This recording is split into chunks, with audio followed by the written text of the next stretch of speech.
Ladies and gentlemen, here we are, the video that you guys have been asking for, the leaked cutscene. So for those of you who don't know, there's a leaked cutscene going around, revolving around Season 3 ending and the beginning of Season 4 and what is coming next. And I didn't really know if I was allowed to put it out. It appears as though I actually am. And in the last video, I asked you guys if we hit 5,000 likes, we would do a video on it. And that is why we're here today. There's like 8,000 likes on that video. So here is that video. Now, what's interesting about the cutscene that we're about to dive into is it kind of gives us one big answer and adds two big questions to the story of Black Ops Cold War and Warzone. The answer we get is what has happened to Adler, and the two questions that we have is what is going to come next of Stitch and Perseus's story and what are they planning, and secondly, who is the new character coming to the game. We're going to break that all down, answer those questions, but first, here's the cutscene.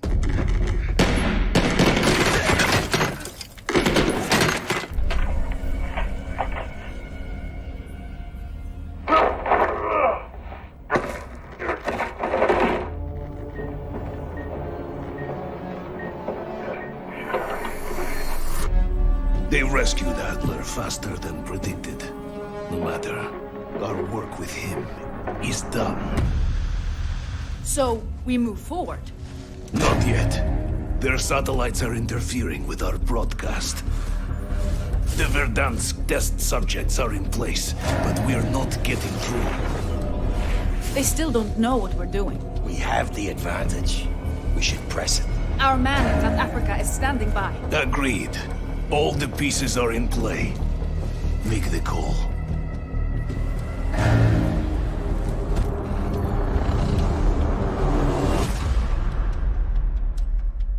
So let's start out by looking at the timeline. We see a surveillance tape inside the hospital. We'll go into that more in a second, but we see a surveillance tape for June 10th, 1984. Just as a frame of reference, the first cutscene that we saw at the beginning of Season 3 took place on June 2nd, 1984, which tells us that this is taking place 8 days after that first cutscene. Now, at this point, our good guys, Frank Woods, has found out where Adler is being held captive. And we know this actually because of the end of the Season 3 cutscene.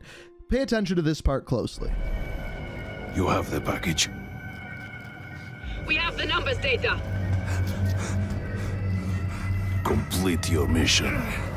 Hard copy. Here.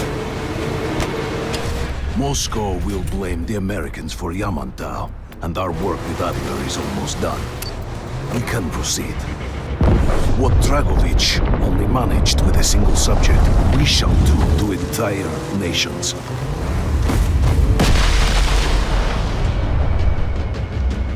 What we do in Verdansk will pave the way for the rise of Greater Russia. Now, when we take a deeper look at this image here, we saw that Stitch was inside with Adler. He goes out on the roof and we see that he is on top of hospital. We can see this because we have the Duga in the background. We have downtown in front of us. It's not a perfect one-to-one ratio of what's in game, but you get the idea that we are inside of hospital here. And that is why when we see this surveillance footage, we get the pretty good idea that we are inside of hospital and Woods is breaking into the hospital to save Adler. This also lines up with that red door that we saw in the original cutscene for Verdansk 84. So essentially the first 10 seconds of this cutscene, Adler is being saved by Woods in the hospital, and then we hear a little bit from Stitch. They rescued Adler faster than predicted. No matter, our work with him is done. So, we move forward? So what does Stitch mean by our work with Adler is done? Well, once again, from Mount Yamantau, the one thing that they stole was the Numbers Project from Dragovich. And with this, they were using it on Adler to then brainwash him.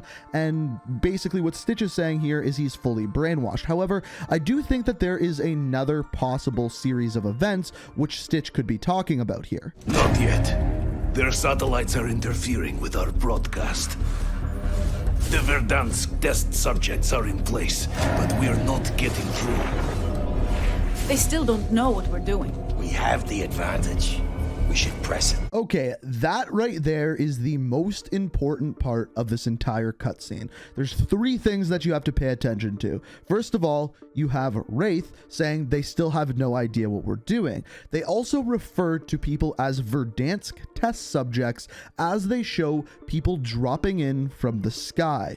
Now, why would that be, and how could that line up with what they were doing with Adler? So if you remember back to what they did back in like season 1, season 2, is they used Nova 6 gas as a way to make the soldiers think and go to a certain area. First of all, it was the mall. The mall brought Adler in so that they could capture him.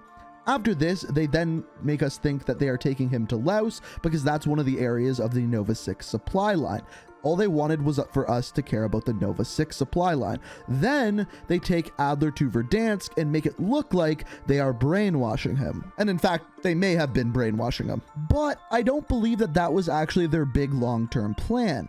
I think that they captured Adler as a way to bring a whole bunch of soldiers into Verdansk so that they could be used as test subjects for the numbers sequences.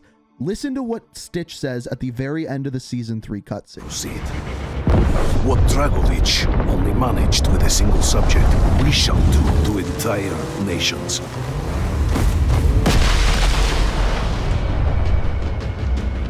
What we do in Verdansk will pave the way for the rise of Greater Russia.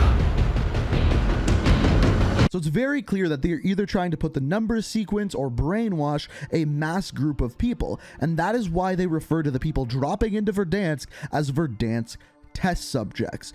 They say the one problem that they are having is that there's these arrays that are blocking their signals. So you can expect season 4 for them to try to take out those signals. And based off of that, I wouldn't be surprised if the map array made a return within season 4. But that brings us to the final part of the cutscene. Our man in South Africa is standing by. Agreed.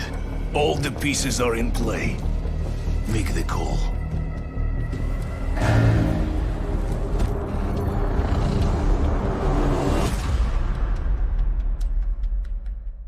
So at the very end of the cutscene, it says that they are contacting their associate in South Africa.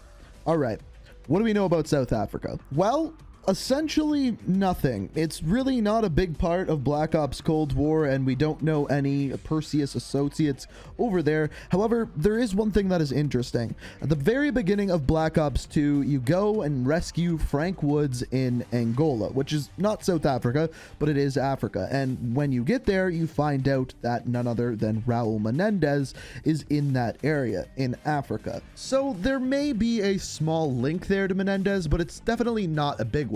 Here's what I will say about the previous seasons, however.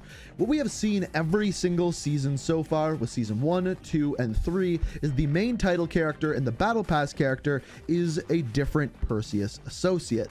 First off, we had Stitch, then we had Naga, followed up by Wraith in season 3. So if I'm a betting man, I'd be willing to bet that the next one that we see within season 4 is going to be the South African Perseus agent.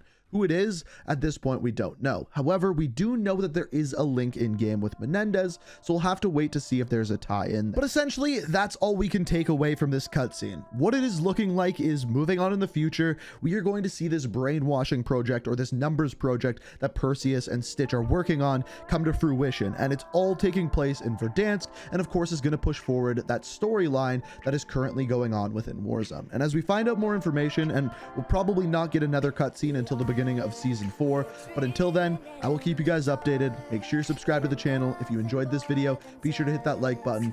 Thank you so much for watching. Let me know what you think down in the comments, and until next time, peace out. We are reaching for the stars.